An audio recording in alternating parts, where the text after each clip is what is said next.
Hello friends, எல்லாருக்கும் வணக்கம். எல்லாரும் எப்படி இருக்கீங்க? நல்லா இருக்கீங்களா? நாங்களும் நல்லா இருக்கோம். இன்றைக்கி நம்ம சேனலில் என்ன வீடியோ பார்க்க போகிறோம்னா, ஒரு டே இன் மை லைஃப் வீடியோ தான் பார்க்க போகிறோம். இந்த வீடியோ எப்போ எடுத்ததுன்னா, நேற்று எடுத்த வீடியோங்க. நேற்று வந்து புதன்கிழமை போல், நான் வந்து நேற்று செவ்வாய்க்கிழமைன்னு நினச்சிக்கிட்டு இருக்கேங்க.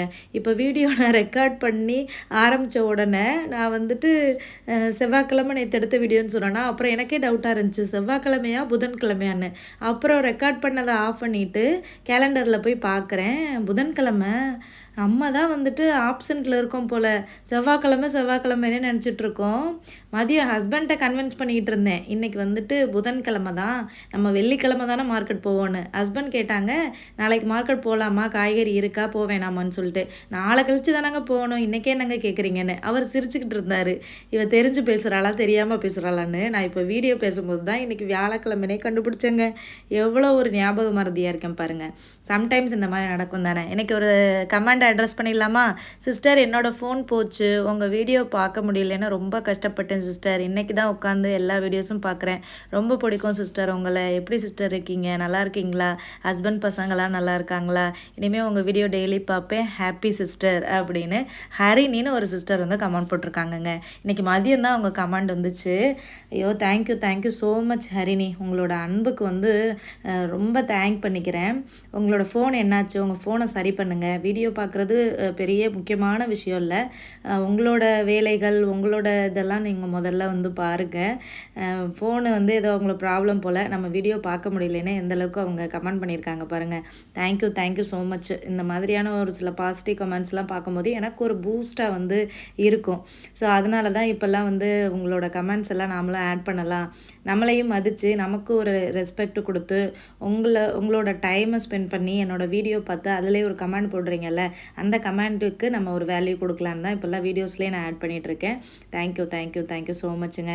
ஸோ இப்போ வீடியோக்குள்ளே போகலாமா? ஸோ இந்த வீடியோவில் ஃபுல்லாக ஆதவ், முகில் 2 பேரும் நிறைய இன்டர்வியூர் ஆகிருப்பாங்க. ஏன்னா இவ்வளோ நாளாக உட்காந்து அவங்க ஃபோனு, லேப்டாப்பு, கார்ட்டூனே பார்த்துட்டு இருந்தாங்க. இப்போ இந்த லீவில் நான் கம்ப்ளீட்டாக அதெல்லாம் எடுத்து வச்சுட்டேன். ஏன்னா எங்கள் வீட்டில் டிவி இல்லைன்றது உங்களுக்கு தெரியும். ஏன்னா டிவி இருந்தால் பசங்க ரொம்ப அடிக்ட் ஆயிடுவாங்க அப்படின்னு ஹஸ்பண்ட் தான் எடுத்து அதை மாட்டலை. அப்போ எனக்கு கோவம் இருந்துச்சு ஹஸ்பண்ட் மேலே, என்ன இவ்வளோ ஒரு ஸ்ட்ரிக்டாக அப்படி டிவி எல்லாம் எடுத்து வைக்கிறாருன்னு சொல்லிட்டு. ஆனால் இப்போ தான் வந்துட்டு ஓகே, நல்லது தான் வந்து தோணுது. ஏன்னா ரொம்ப அடிக்ட் இந்த பிள்ளைங்க. இப்போ வந்துட்டு நான் கொஞ்சம் அதெல்லாம் கண்ட்ரோல் பண்ண உடனே என் கூடயே கொஞ்சம் வீட்டு வேலையெல்லாம் சேர்ந்து பார்க்குறது, எங்கள் கூட அதிகமாக பேசுகிறது, விளையாடுறது. நம்ம சின்ன வயசில் 90ஸ்லலாம் எப்படி இருந்தோம் அந்த மாதிரி இப்போ குழந்தைங்க கொஞ்சம் மாறுறாங்க, அந்த டிவி, லேப்டாப்பு, ஃபோனெல்லாம் காமிக்காதனால. ஏன்னா லேப்டாப்பையுமே நான் எடுத்து வச்சுட்டேன். படிக்கிறதுக்கு மட்டும் அந்த பவர் பாயிண்டில் சொல்லிக் கொடுப்போம் பார்த்தீங்களா, அந்த டைம் மட்டும் சொல்லி கொடுத்துட்டு கொஞ்சம் நேரம் பார்க்க விடுறது. அதே மாதிரி என்னோடய ஃபோனில் கொஞ்சம் நேரம் பார்க்குறது. ஸோ அந்த மாதிரி இருக்கிறனால இப்போ வீடியோலையுமே அதிகமாக இன்டர்ஃபியர் ஆகுறாங்க, வீட்டு வேலையுமே செய்கிறாங்க, அதிகமாக பேசுகிறாங்க எங்கள் கூட. ஸோ அதனால் முடிஞ்ச அளவுக்கு இந்த ஸ்க்ரீன் டைமை குறைக்கணும்னா எல்லாத்தையும் கொஞ்சம் ஓரங்கட்டி வச்சுட்டு அவங்களோட கொஞ்சம் மிங்கிளாக விடுங்க. நீங்கள் பார்க்குற வேலைகள்லையும் கொஞ்சம் மிங்கிளாக விடுங்க. அப்போ இவங்க சில குழந்தைங்க பேசவே மாட்டாங்க. என் பையன் ஆதவெலாம் பார்த்திங்கன்னா 5 வயசுக்கு மேலே தான் நல்லாவே பேச ஆரம்பித்தான். அதுக்கு அந்த ஸ்க்ரீன் டைமும் ஒரு காரணமாக இருக்கலாம். ஏன்னா நாங்கள் ஊரில் அந்த டைமில் அவன் இருக்கும்போது டிவி 24 மணி நேரம் ஓடிட்டுருக்கோம். மாஷா அந்த பியர்னு ஒரு இது இருக்கும் பார்த்தீங்களா, ப்ரோக்ராமு, இதில் போடுவாங்கன்னு நினைக்கிறேன், போகோவோ ஏதோ ஒரு சேனல் இருக்குது, மறந்துட்டேன். மாஷா அந்த பியர் ஃபுல்லாக அது இங்கிலீஷ் கார்ட்டூன், நல்லாயிருக்கும். அது ஃபுல் டே உட்காந்து பார்ப்பாங்க. அது காலையிலையும் மதியமும் போடுவாங்க. ஃபுல்லாக தான் பார்ப்பான். மேபி அதையே பார்த்தனாலேயே என்னமோ அவனுக்கு தமிழ் வரல. அப்போல்லாம் ஊரில் தான் இருந்தோம். ஸோ அதையே பார்த்தனாலேயே என்னமோ அந்த ஆக்சென்ட்டு, அந்த இங்கிலீஷ் பேசுகிறதெல்லாம் வந்துருச்சு. ஸோ முடிஞ்ச அளவுக்கு ஸ்க்ரீன் டைமை குறைங்க. ஏன்னா ஸ்க்ரீன் டைம் பார்க்குறனால குழந்தைங்களுக்கு அதிகமாக பார்க்குறனால கான்சன்ட்ரேஷன்லாம் ரொம்ப மிஸ் ஆகுதுங்க. ஸோ நம்ம வந்து ரொம்ப அதுக்காக கண்ட்ரோல் பண்ணுறோம் அப்படின்னு நினைக்க வேண்டாம். அவங்களுக்கு நல்லது தான் பண்ணுறோம். இப்போ டாக்டர்கிட்டையே நம்ம வந்து குழந்தைங்கள கூட்டிகிட்டு போய் என் குழந்தை பேச மாட்டேங்குது, கான்சன்ட்ரேஷன் கம்மியாக இருக்குது, கண் அவ்வளோக்கா தெரிய மாட்டேங்குது அப்படின்னு சொன்னாலுமே டாக்டர்ஸ் நம்மளை தான் திட்டுவாங்க. நீங்கள் ஏன் மொபைல் கொடுக்குறீங்க, நீங்கள் ஏன் ஸ்க்ரீன் டைம் அதிகமாக கொடுக்குறீங்கன்னு சொல்லிட்டு. அதெல்லாம் முடிஞ்ச அளவுக்கு குறைங்க, அவங்களோட டைம் ஸ்பெண்ட் பண்ணுங்கள் அப்படின்னு தான் சொல்லுவாங்க. ஸோ அதனால் நீங்கள் வந்து கில்ட்டாக ஃபீல் பண்ண வேணாம். நம்ம குழந்தைங்கள வந்து அதிகமாக நம்ம வந்து கண்ட்ரோல் பண்ணி வைக்கிறோம், ரொம்ப ஸ்ட்ரிக்டாக இருக்கும் அப்படின்னு. ஸ்ட்ரிக்டாக கண்ட்ரோலாக நம்ம இருந்து வளர்த்தா மட்டும்தான் இப்போ உள்ள ஜென்ரேஷனை வந்து ஒரு நல்ல ஒரு குழந்தைங்களாம் வந்து பின்னாடி வந்து மாற்ற முடியும். ஸ்க்ரீன் டைமை குறைச்சா மட்டும்தான் அவங்களுமே கான்சன்ட்ரேட் பண்ணி படிப்பாங்க. ஸோ அப்படி தான் இப்போ எங்கள் வீட்டில் நான் பண்ணிகிட்ருக்கேன். ஸோ எனக்கு அது கொஞ்சம் ஒர்க் அவுட் ஆகுது. அதை குறைக்கும் போது அவங்களா வீட்டில் இருக்கிற டாய்ஸ் எல்லாம் எடுத்து விளையாடுறாங்க அப்படியெல்லாம். ஸோ அந்த டிப்ஸும் உங்கள் கூட ஷேர் பண்ணுறேன், அவ்வளோதான். ஸோ நேற்று வந்துட்டு எங்களுக்கு எல்லாருக்குமே பிரியாணி சாப்பிடணுன்னு ஆசையாக இருந்துச்சு. ஸோ அதுக்காக வீட்டில் கொஞ்சம் ஃப்ரீசரில் சிக்கன் இருந்ததா, அதை வச்சு தான் பிரியாணி பண்ணேன். எங்களுக்கு ஆசையாக இருந்துச்சோ இல்லையோ, இந்த பசங்க பிரியாணி பிரியாணி பிரியாணி தான் நேற்றுப்பெல்லாம். சரிடா ஓகேடா நான் பிரியாணி செஞ்சு தரேன்டா அப்படின்னு சொல்லிட்டு பிரியாணி பண்ண வந்து ஸ்டார்ட் பண்ணியாச்சுங்க. ஸோ எங்களுக்கு ஒரு அண்ணா பிரியாணி கொடுப்பாங்கல்ல, அவங்களுக்கும் சேர்த்து தான் வந்து பண்ணியிருந்தேன். நம்மளும் பிரியாணி வாங்கி சாப்பிட்றோம்ல, அப்போ நம்ம பண்ணுறத அவங்களுக்கும் ஷேர் பண்ணலாம் அப்படின்னு சொல்லிட்டு. பட் அந்த அண்ணா பண்ணுற அளவுக்கு நான் பண்ணுவேனா அப்படின்றது அதெல்லாம் எனக்கு தெரியாது. ஆனால் ஓகே, நம்மளால் ஏதோ முடிஞ்சதை அவங்களுக்கும் சேர்த்து கொஞ்சம் பண்ணி கொடுக்கலாம் அப்படின்னு சொல்லிட்டு தான் பிரியாணி பண்ண ஸ்டார்ட் பண்ணேன். எனக்கு வந்து ஃபுட்டு ரெடி பண்ணி கொடுக்குறதுலலாம் பிரச்சனை இல்லைங்க. யாருக்கு வேணாலும் நான் ஃபுட்டு ரெடி பண்ணி கொடுப்பேன். பட்டு நம்ம பண்ணுறது அவங்களுக்கு பிடிக்குமா அப்படின்ற ஒரு சந்தேகம் இருக்கும் எனக்கு எப்போவுமே. பட் நான் ரொம்ப பர்ஃபெக்டாக ரொம்ப சூப்பராக சமைப்பேன்லாம் சொல்ல முடியாது. ஓகே, ஓரளவுக்கு சமைப்பேன்னு வைங்களேன், சாப்பிட்ற அளவுக்கு. இருந்தாலும் அந்த ஒரு சின்ன தயக்கம் எனக்குள்ளே இருந்துகிட்டே இருக்கும். அதை நான் மாற்றிக்கணும்னு தான் நினப்பேன். நாம் பண்ணுறது எப்போவுமே பெஸ்ட்டுன்னு நம்ம நினைக்க முடியாது பார்த்தீங்களா. ஸோ எனக்குள்ளே அது எப்போவுமே இருக்க தான் செய்யும். ஸோ நேற்று வந்து நல்லா பிரியாணி வரணும்னு ப்ரேயர்லாம் பண்ணியிருந்தேங்க. ஏன்னா பிள்ளைங்களும் ரொம்ப ஆசைப்பட்டு கேட்டாங்க, அந்த அண்ணனுக்கும் கொஞ்சம் கொடுத்து விடணுமா. ஸோ அசிங்கப்பட்டுறாத வினிதா, ஓரளவுக்கு நல்லா பண்ணு அப்படின்னு சொல்லிட்டு, அதனால் அப்படி ப்ரேயர்லாம் பண்ணிட்டு பண்ணேன். பிரியாணி வந்து நல்லாவே வந்துருந்துச்சு. ஒரு 3 பெரிய வெங்காயத்தை நல்லா ஸ்லைஸ் பண்ணி எடுத்துக்கிட்டேன். அப்புறம் ஒரு 7-8 சின்ன சின்ன தக்காளி பழத்தெல்லாம் கட் பண்ணி வந்து எடுத்துக்கிட்டேன். என் பையன் பிரியாணி நான் செய்ய போகிறேன்னு நேற்று சொன்னதுலேருந்து கிச்சனை விட்டு எங்கேயுமே போகலை. ஏன்னா ஃபோனும் கொடுக்கல, லேப்டாப்பும் கொடுக்கல. அப்போ அம்மா என்னென்ன பண்ணுறாங்கன்னு சொல்லிட்டு என்னையவே சுற்றிட்டே தெரிஞ்சாங்க. பிரியாணி பண்ணிவிட்டு சைடிஷும் நான் பெருசாக ஒன்றுமே பண்ணலைங்க. தயிர் மட்டும்தான் ஹஸ்பண்டை வாங்கிட்டு வர சொல்லியிருந்தேன். அப்புறம் வீட்டில் கொத்தமல்லி புதினா எதுவுமே இல்லாமல் தான் பண்ணியிருந்தேன். அது வந்து வாங்கணுன்னா அந்த இன்னொரு ஒரு பெரிய மார்க்கெட் போவோம்ல, செங்குராங் மார்க்கெட்டு, அங்கே தான் போய் வாங்கணும் அந்த கொத்தமல்லி புதினா. அங்கெல்லாம் போய் வாங்குறதுக்கு டைம் இல்லை. அதனால் இருக்கிறத வச்சே சமைச்சிடலான்னு சொல்லிட்டு இருக்கிறத வச்சு தான் வந்து நான் பிரியாணியே பண்ணேன். ஸோ புதினா கொத்தமல்லிலாம் போடாமல் எப்படி வினிதா பிரியாணி பண்ணீங்க, நல்லா இருக்குமா அப்படின்னு நினைப்பீங்க. நல்லா தாங்க இருந்துச்சு. என்ன அந்த புதினா கொத்தமல்லியோட ஃப்ளேவர் கொஞ்சம் மிஸ் ஆகும், மற்றபடி டேஸ்ட்டெல்லாம் நல்லா தான் வந்து இருந்துச்சு. பாஸ்மதி அரிசி போட்டு நெய் போட்டு அந்த மாதிரி தான் வந்து பண்ணியிருந்தேன். ஓகே, அப்புறம் லெமனு போடலை, கொஞ்சம் தயிர் போடலை. ஒன்றுன்னு சொல்லிட்டு இத்தனை மிஸ்ஸிங்கா அப்படின்னு வந்து கேட்காதீங்க. ஏதோ இருக்கிறத வச்சு அப்படியே மேனேஜ் பண்ணி பண்ணேங்க. ஏன்னா வெளிநாட்டு வாழ்க்கையில் வந்து பார்த்திங்கன்னா பர்ஃபெக்டாக எல்லாமே சமையலுக்கு கூட கிடைக்கும்னு நம்ம எதிர்பார்க்க முடியாது. இப்போ நாம் ஊராக இருந்தால் கடைக்கு போனோன்னா கொத்தமல்லி புதினாலாம் ஃப்ரீயாக கொடுப்பாங்க. பட் இங்கே வந்து அது அப்படியெல்லாம் கிடையாது. எல்லாமே காசு கொடுத்து வாங்கணும். காசு கொடுத்து வாங்கினாலுமே நம்ம இருக்கிறதுக்கு பக்கத்தில் இடத்துல கிடைக்குமான்னு தெரியாது. அந்த மார்க்கெட் ரொம்ப தூரம். அந்த மார்க்கெட் போய் ரொம்ப நாள் ஆச்சு. நம்ம வீடியோ பார்க்குறவங்களுக்கே தெரியும். இந்த வெள்ளிக்கிழமை வீட்டு பக்கத்தில் கொஞ்சம் பக்கம் இல்லை, அந்த மார்க்கெட்டுமே கொஞ்சம் தூரம் தான்.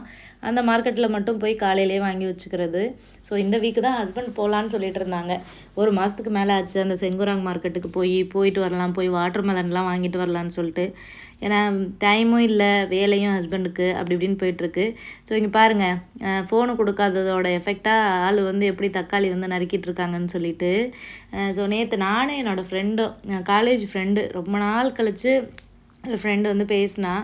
அப்போ சும்மா நம்ம யதார்த்தமாக பேசும்போது இமெயில் பண்ணியிருந்தா. அவன் நம்பர் என்கிட்ட இல்லை. அப்புறம் யூடியூப் பார்த்துட்டு இமெயில் ஐடி யூடியூப்லேருந்து எடுத்து இமெயில் பண்ணியிருந்தான். அப்புறம் காண்டாக்ட் நம்பர் கொடுத்து பேசினோம். அப்போ லைஃபெல்லாம் எப்படி போகுது வினிதா அப்படின்னு சொல்லிட்டு அப்படியே பேசிகிட்டு இருந்தோம். அவள் சொன்ன ஒரு சில விஷயங்கள்லாம் எனக்கு வந்து ரொம்பவே யோசிக்க வச்சுது. என்னடா இப்படியெல்லாம் நடத்துகிறாங்களா, இப்படியெல்லாம் நடக்குமான்னு சொல்லிட்டு. அவள் வந்து ஒரு ஜாயின்ட் ஃபேமிலியில் இருக்கா. அவங்க மாமியார் நாத்தனார் எல்லாருமே சேர்ந்து தான் இருக்காங்க. அவங்க பண்ணுற ஒரு சில விஷயங்களெல்லாம் என் கூட வந்து ஷேர் பண்ணா. எனக்கு வந்து என்ன சொல்கிறேன்னே தெரியல. ஏன்னா அந்த மாமியார் நாத்தனார் அந்த மாதிரியான கொடுமைகள்லாம் நான் அனுபவிச்சதில்லை. காட் கிரேஸ்ன்னு வந்து சொல்லுவேன். எனக்கு வந்துட்டு மாமியார் வந்து கல்யாணம் ஆகிறதுக்கு முன்னாடியே இறந்து போயிட்டாங்க. நான் ஆல்ரெடி வீடியோவில் சொல்லியிருக்கேன். அதே மாதிரி எனக்கு ஒரு நாத்தனார் இருக்காங்க.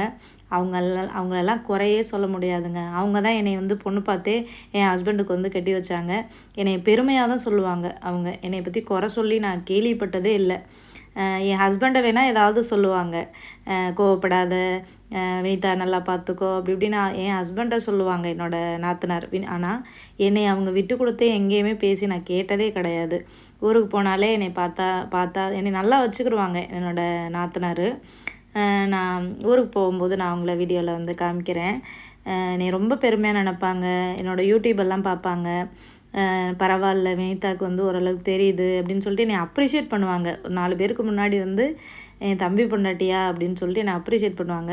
பட் நாத்தனார் கொடுமையெல்லாம் நான் அனுபவிச்சதில்லை. பட் அவள் வந்து சொல்லும்போது என்ன இப்படியெல்லாம் பண்ணுறாங்க, நிறைய விஷயங்கள் வந்து சொன்னான். பட் நம்ம வந்து ஓப்பனாக சோஷியல் மீடியாவில் வந்து சொல்ல முடியாது. பட் ஃபேமிலி அட்ஜஸ்ட் பண்ணிட்டு போகணும், நிறைய விஷயங்கள் குழந்த ஹஸ்பண்டு அப்படின்றனால நிறைய விஷயங்களை நான் வந்து ஃபேஸ் பண்ணுறேன் வினிதா. உங்ககிட்ட சொல்லும்போது எனக்கு கொஞ்சம் மன ஆறுதலாக இருக்குன்னு. ஏன்னா சில விஷயங்களை நம்ம வந்து மனசில் வச்சு வச்சு தேக்கும்போது அது வந்து ரொம்ப ஒரு மனக்கவலையை கொண்டு வந்துடும். அதே யார்கிட்டையாச்சும் நம்பிக்கையானவங்கக்கிட்ட ஷேர் பண்ணும்போது அது வந்து அவள் மனசுலேருந்து வெளியில் வரும்போது அது வந்து அவளுக்கு ஒரு ஆறுதலாகவும் இருக்கும் பார்த்திங்களா. ஸோ அதுக்காக என்கிட்ட வந்து ஷேர் பண்ணா. இப்போ நானும் அவளுக்கு ஒரு சில ஆறுதல் சொன்னேங்க. என்கிட்ட கஷ்டம்னு யாராவது வந்து ஏதாவது சொல்கிறாங்கன்னா அவங்கள முடிஞ்ச அளவுக்கு அதிலேருந்து வெளியில் வரதை நான் பார்ப்பேன். திரும்ப அவங்கள ஏற்றி விட்றது, ஏன் இப்படி இருக்கு அப்படின்லாம் நான் ரொம்ப டிமோட்டிவேட்லாம் எப்போவுமே பண்ண மாட்டேன். முடிஞ்ச அளவுக்கு எல்லாமே சரியாயிடணும், பாசிட்டிவான தாட்ஸ் மட்டும்தான் நான் கொடுப்பேன்.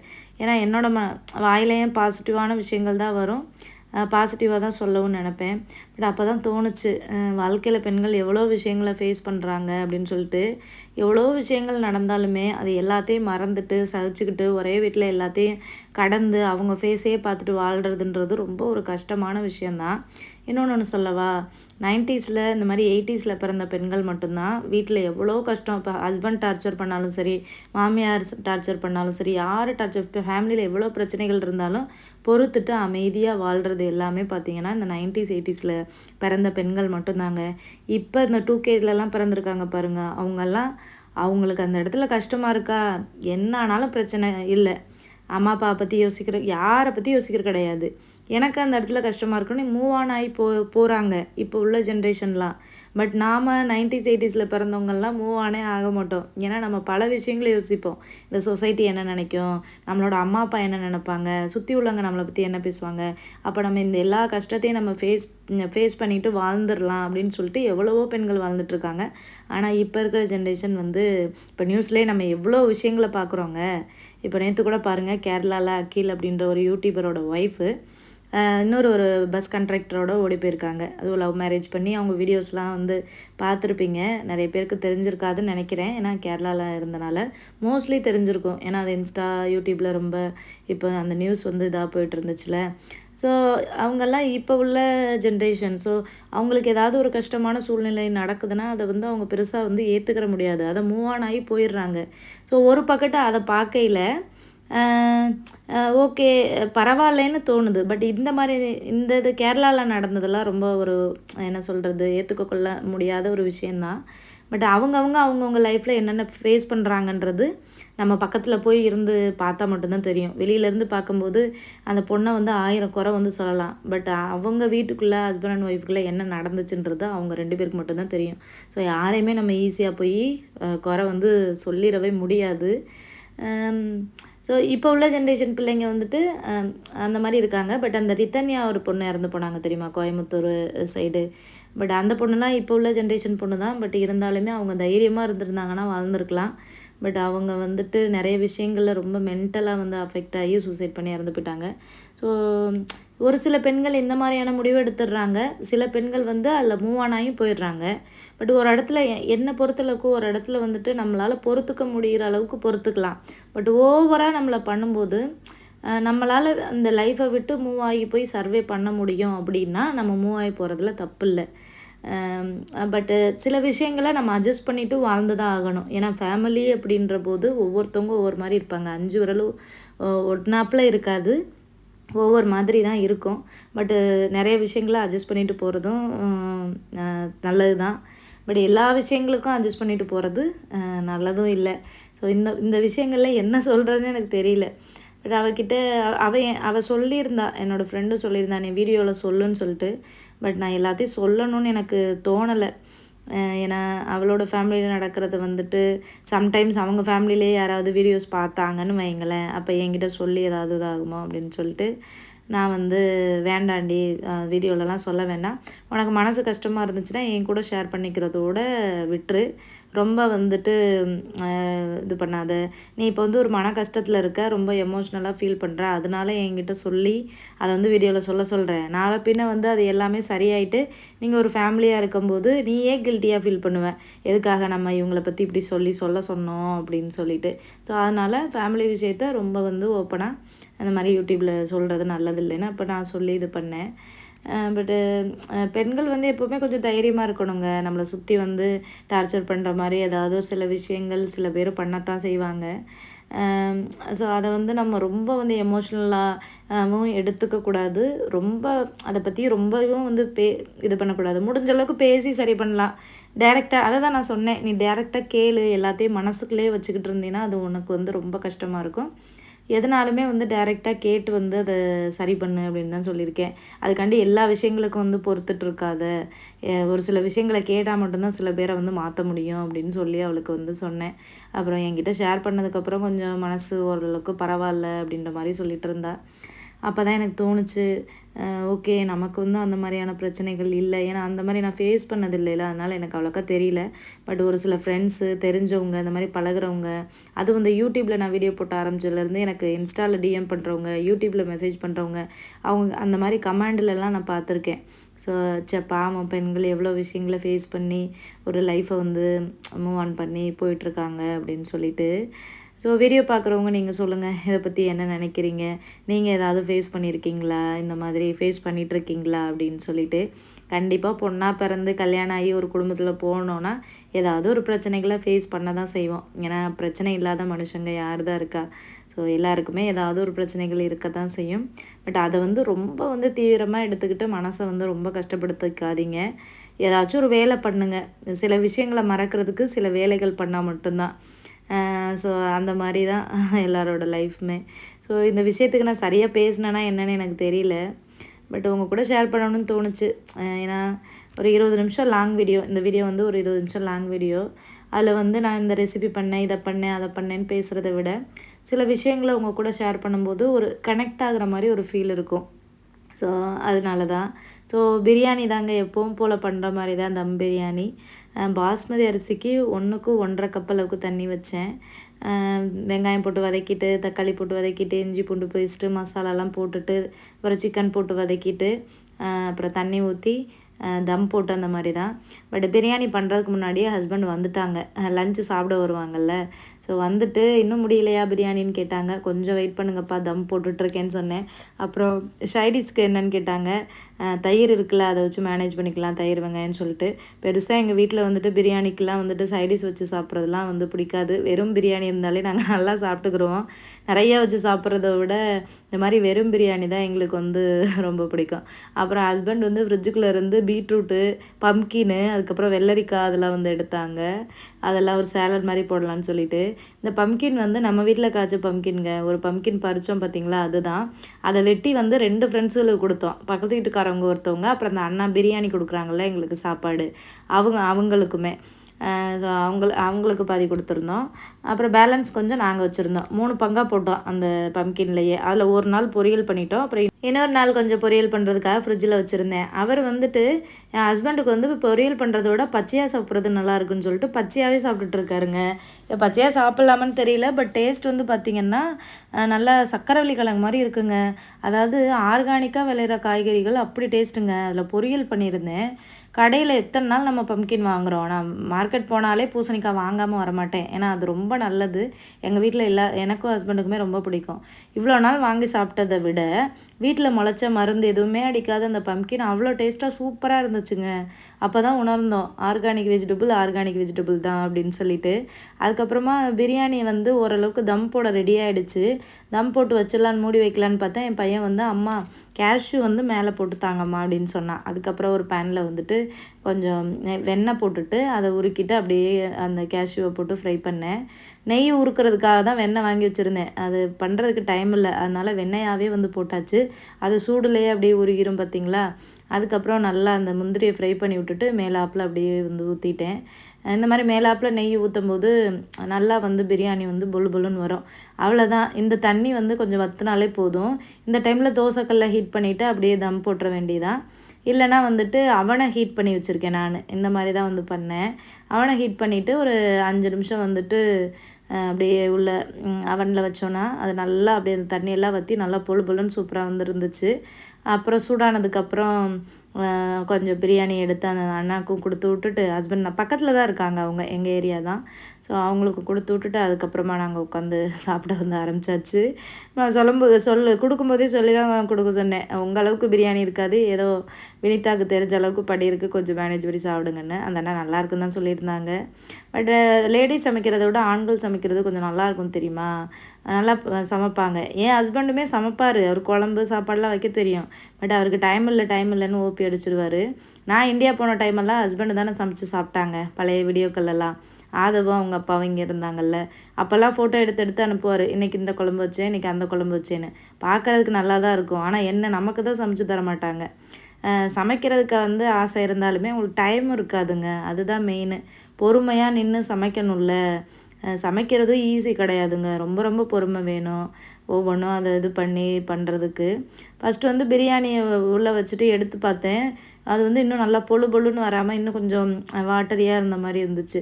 அதுக்கப்புறம் திரும்ப ஒரு 5 நிமிஷம் அப்படியே வந்து உள்ளே வச்சுட்டு அப்புறம் ஒரு 5 நிமிஷம் கழிச்சு இழுத்தேன். அப்புறம் பிரியாணி நல்லா வந்துருச்சுங்க. அப்புறம் கடவுள்கிட்ட ப்ரேயர் பண்ணியெல்லாம் சமைச்சதுக்கு பிரியாணி ஒருத்தனே வந்து சொல்லலாம். அப்புறம் எடுத்த உடனே பிள்ளைங்களுக்கு தான் எடுத்து கொடுத்தேன். பிள்ளைங்க ரொம்ப விருப்பப்பட்டு சாப்பிட்டானுங்க. வேறு அவனுங்களுக்கும் சைடிஷ் எல்லாம் ரொம்ப எதிர்பார்க்க மாட்டாங்க. பிரியாணி அந்த லெக் பீஸு கொஞ்சம் தயிர் கொடுத்தா போதும் பசங்களுக்குமே. அதுக்குமே ரொம்ப பிடிச்சிருந்துச்சி. ஐ லைக் யுவர் ரெசிபி அம்மா அப்படி இப்படின்னு சொல்லிட்டு இருந்தானுங்க. அப்புறம் ஃபைனலாக அந்த அண்ணனுக்கு எடுத்து கொடுத்துட்டு நம்மளும் உட்காந்து சாப்பிட்லான்னு சொல்லிட்டு எடுத்தேன் பாருங்கள். ஓரளவுக்கு பரவாயில்ல. பட் இன்னுமே கொஞ்சம் பெட்டராக வந்து பிரியாணி வந்து பண்ணணும். முன்னாடிலாம் நல்லா தான் சமைப்பேன். இப்போ தான் என்னென்னு தெரியல, இடையில கொஞ்சம் சொதப்பிகிட்ருக்கேன். கொஞ்சம் பேக் டு ரொட்டீனுக்கு வந்து வரணும். கொரோனா டைம்லலாம் ஊரில் இருக்கும்போது வந்து நல்லா சமைப்பாங்க. எதனாலும் மட்டன் பிரியாணி அது இதுன்னு. இப்போ சம்டைம்ஸ் நமக்கே வந்துட்டு ஒரு கான்சன்ட்ரேஷனே இல்லாமல் போகுது. அதுதான் எனக்கு தெரியல. அப்புறம் நிறைய வெங்காயம் வச்சு பிரியாணி வந்து சாப்பிட்டாச்சுங்க. ஸோ நெக்ஸ்ட் வீடியோவில் பார்க்கலாம். Bye bye.